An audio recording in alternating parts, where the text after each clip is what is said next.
भगवान शिव आदि, अनंत और महाकाल है। इस संपूर्ण ब्रह्मांड में कोई भी ऐसा व्यक्ति नहीं जो भगवान शिव के बारे में न जानता हो। यूं तो बहुत से लोगों ने दावा किया है कि उन्होंने भगवान शिव को देखा है, लेकिन बहुत से ऐसे लोग भी हैं जो भगवान शिव को नहीं देख पाते हैं, तो ऐसे में वो शिवलिंग की पूजा करते हैं। आखिर दोस्तों, शिवलिंग क्या है? शिवलिंग का वास्तविक अर्थ क्या है? आखिर शिवलिंग क्या प्रस्तुत करता है और क्या दर्शाता है? इस खास वीडियो में हम इस रहस्य से पर्दा उठाने जा रहे हैं कि आखिर भगवान शिव के प्रतीक के रूप में पूजा जाने वाला शिवलिंग क्या दर्शाता है।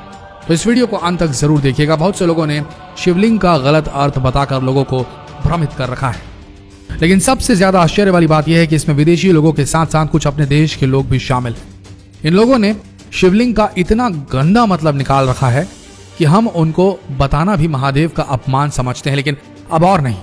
आज के बाद आपको शिवलिंग का वास्तविक अर्थ और उसका मतलब पता लग जाएगा। इस वीडियो में बने रहिएगा। आज के बाद आपसे कोई फालतू की बातें नहीं करेगा, और जो करना चाहेगा या जो भगवान शिव के बारे में कुछ कहेगा या शिवलिंग के बारे में बुराई करेगा, तो आप यह वीडियो उन्हें जरूर भेजिएगा।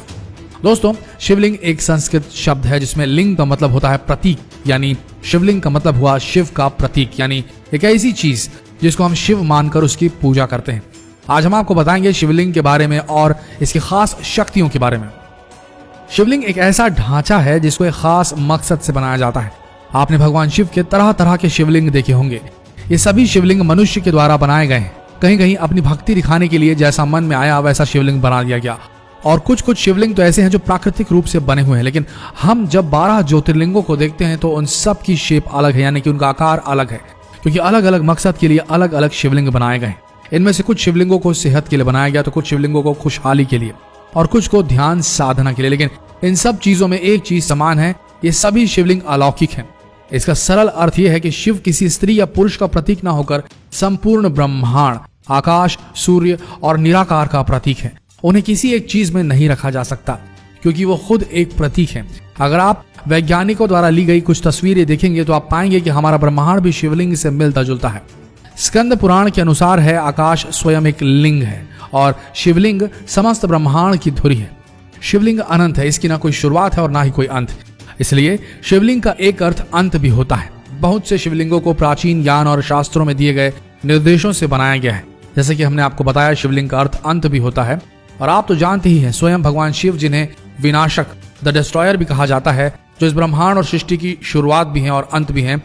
दोस्तों, इस ब्रह्मांड में दो ही चीजें हैं जो असल में वास्तविक है। एक एनर्जी, जिसे ऑरा भी कहा जा सकता है, और दूसरा पदार्थ। मानव शरीर पदार्थ से निर्मित है और आत्मा ऊर्जा यानी एनर्जी है। इसी प्रकार शिव पदार्थ हैं और उनकी शक्तियां ऊर्जा है। वो दोनों मिलकर शिवलिंग बनाते हैं। वास्तव में शिवलिंग हमारे ब्रह्मांड की आकृति है। शिवलिंग भगवान शिव और माता पार्वती का आदि अनादि रूप है और पुरुष और प्रकृति की समानता का प्रतीक भी है। अर्थात प्रकृति में स्त्री और पुरुष दोनों का समान रूप से वर्चस्व है। किसी मूर्ख को आसान भाषा में समझाने के लिए आप ये बता सकते हैं कि शिवलिंग शिव का प्रतीक है, ना ही लिंग का।